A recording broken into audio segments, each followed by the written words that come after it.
Массивная лапа ударила мне в грудь с такой силой, что воздух мгновенно покинул легкие. Острые, как бритва, когти вспороли плотную ткань форменной куртки так легко, будто это была тонкая папиросная бумага. Я пошатнулся, едва удерживаясь на ногах в мутной воде, глубина которой доходила до коля.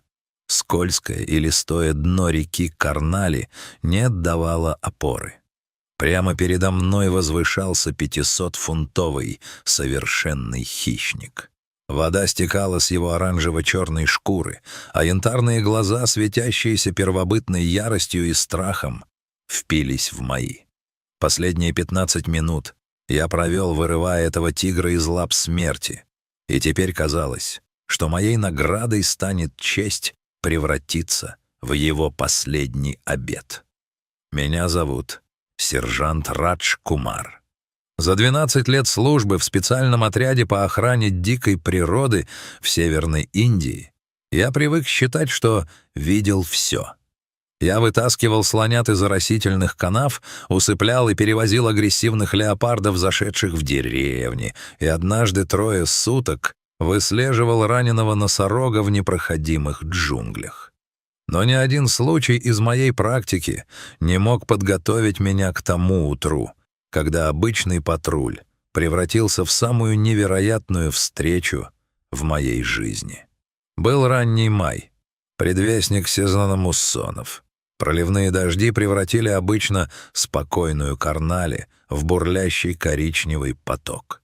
Река вышла из берегов, выкорчевывая вековые деревья и затапливая пойменные луга. Нашей группе было поручено следить за перемещением животных, попавших в беду. Моим напарником был Дипак Шарма, амбициозный новичок, который только начинал свой путь в лесном департаменте. Мы медленно продвигались вдоль берега на патрульном джипе, когда Дипак резко затормозил.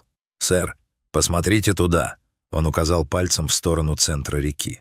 «Там что-то борется с течением». Я поднял бинокль.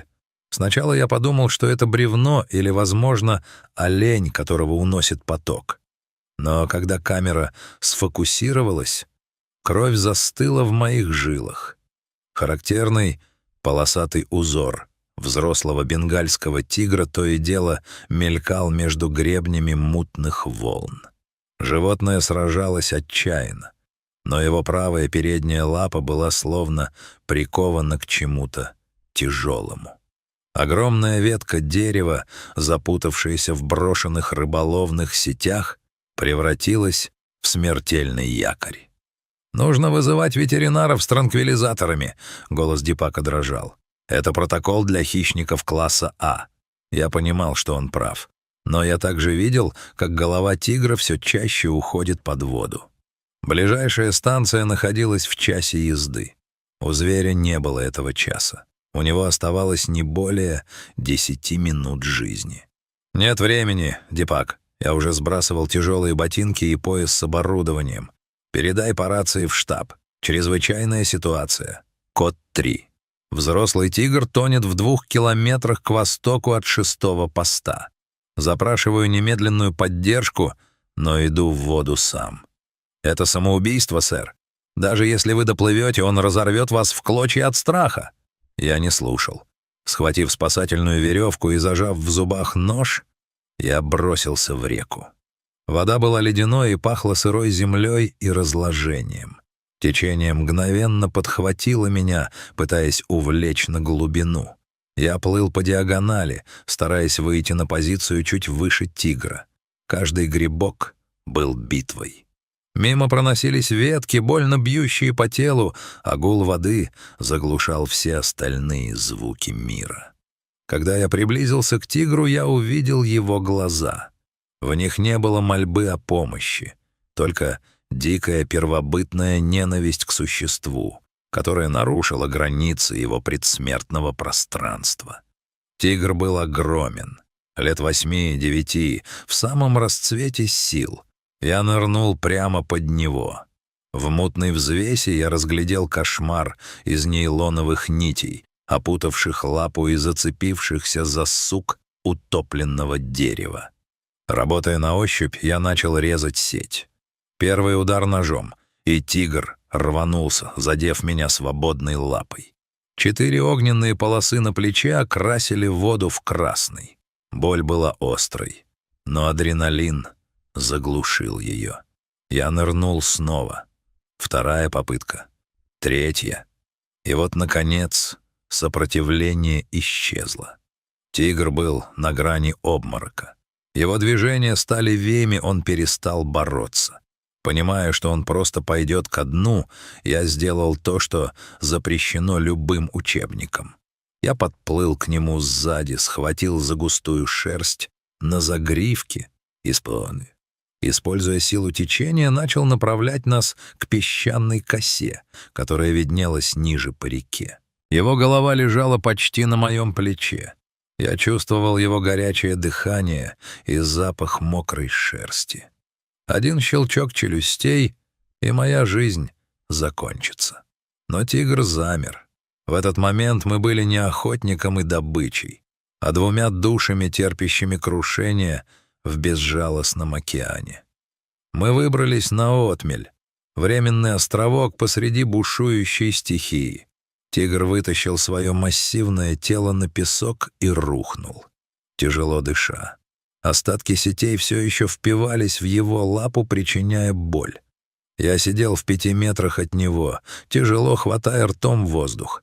Моя рана на плече кровоточила, одежда была разорвана.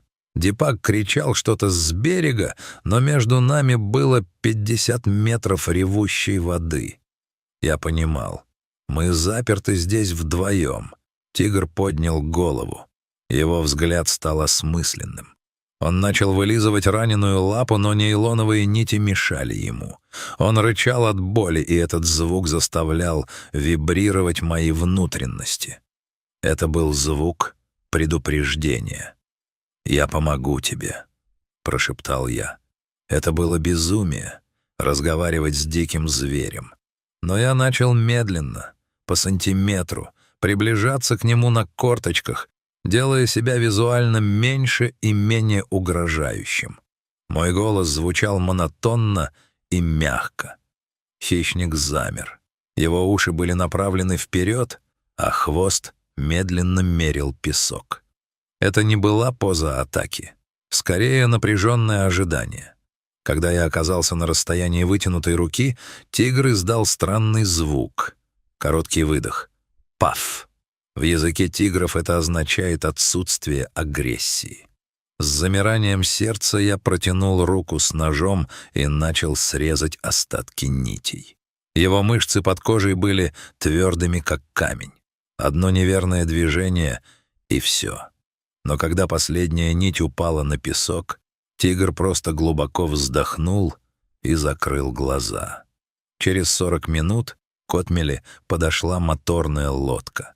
На носу стоял доктор Мета с ружьем для транквилизаторов. Шум мотора нарушил хрупкий покой. Тигр мгновенно вскочил. «Радж, назад!» — закричали с лодки. Тигр посмотрел на лодку, затем на меня. Я приготовился к прыжку, уверенный, что он решит устранить угрозу в моем лице перед побегом. Но тигр сделал нечто невероятное. Он медленно подошел ко мне.